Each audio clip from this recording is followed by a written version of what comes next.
The biggest issue for me with the upper would be that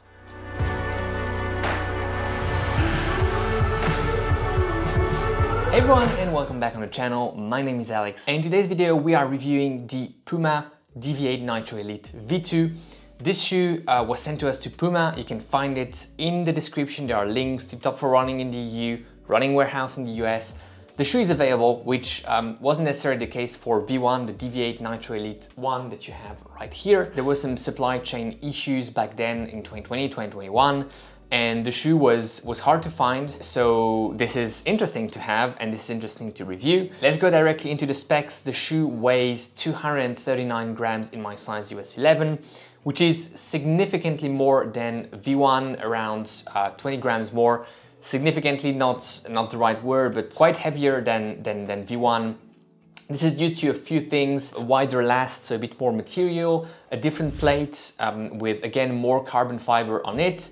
And maybe a bit more rubber outsole as well. A different type of rubber outsole, we'll come back to that, but that may explain those few extra grams. Not a big deal though, but 239, you know, it's competitive, it's more than the Vaporfly, 20 more grams than the Vaporfly, which remains that comparison point for many super shoes. Looking at stack heights, 36 millimeters in the heel, 28 in the forefoot for that 8 millimeters drop. So not really maxing out the World Athletics regulation allowance, 4 less millimeters than the 40 that are allowed.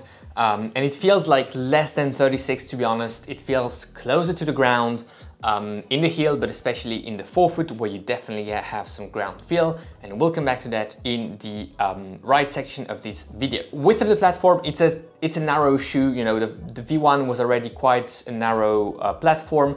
This is still quite narrow, adding just a bit of width in the forefoot, but the fit doesn't necessarily translate into that. It's a snug fit. It's a very snug fit if you have slightly wider feet. So just, you know, be aware.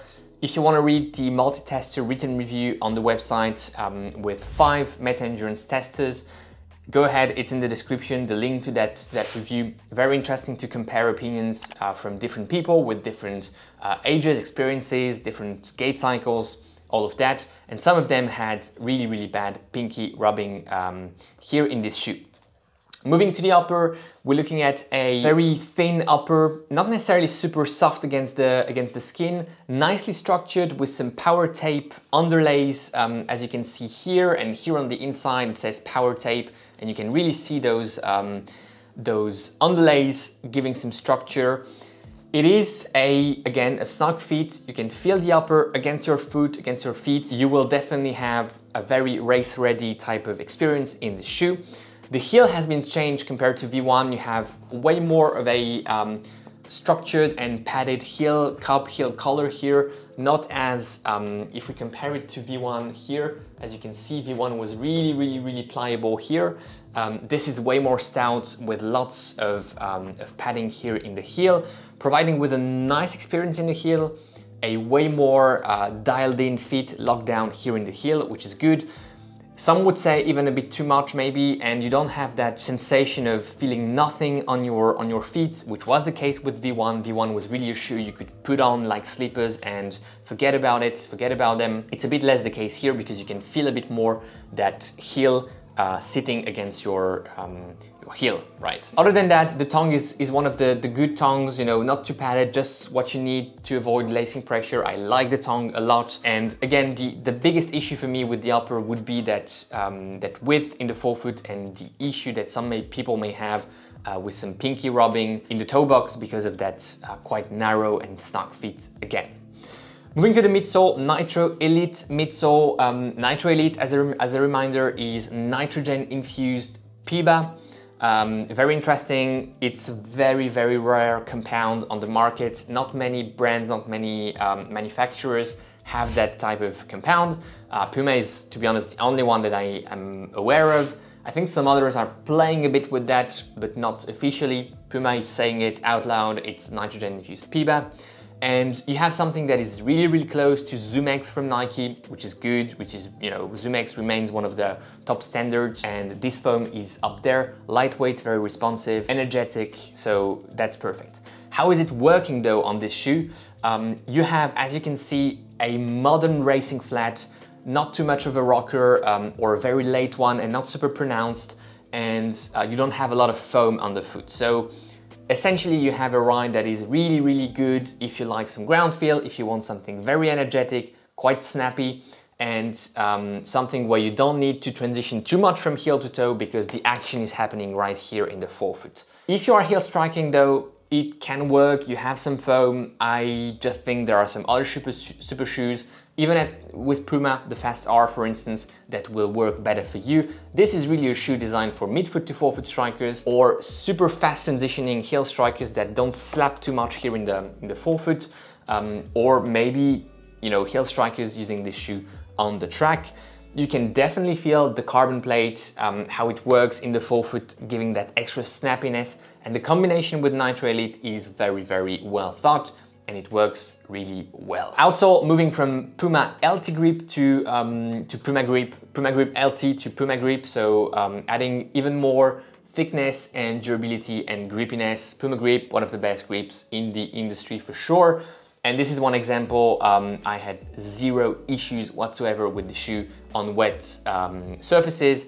So, you know, if that's something you are concerned, or if you are looking for something with a great grip, this may be one purchasing reason for this shoe. How would I use it? Probably 5K, 10K races, maybe half marathon if on wet conditions, but if dry conditions for a half marathon, I would pick something else. 5K and 10K, this could be the choice. Again, because of that very, very snappy, aggressive forefoot, some ground feel, and nothing that will save your legs too much. So certainly not for the marathon, for me at least. And probably track sessions. You can read in the multi-tester review again on metaendurance.com. Other reviewers are considering this shoe for track sessions, and I certainly would pick it for track sessions as well. Getting that extra softness coming from the track surface and the snappiness in the forefoot combined together working quite well. Price point 220 euros, $220. Please correct me in the comments if I am mistaken. It's a competitive price. So although this may not be the best super shoe out there, it's a you know, tier 2, tier 3, I would say tier 2 super shoe. So really, you know, at the top, maybe not the first tier of super shoes, a very competitive package. If I were Puma, I would increase the amount of foam underfoot to have something a bit more squishy and a bit more dense underfoot. And that's it. You know, yeah, and of course, maybe making the lasts wider, quite wider in the forefoot to allow more people to have an enjoyable experience in this shoe. But other than that, I think, you know, Puma is on the right way. If I were to choose between V1 and this one, I would probably pick a bit of both, and if I had to only keep one, it would probably be V1, simply because of how, you know, a no-brainer it was, and it was in my top 3 shoes of 2021, if you remember that video. Well, that can be a nice transition. Let's put here on the screen top 3 shoes of 2021. If you want to subscribe to the channel, do it here. It really helps us, and it's nice to see the community growing. Thanks a lot for watching. Enjoy your run today, enjoy your ride, and go beyond your limits. I'll see you in the next one.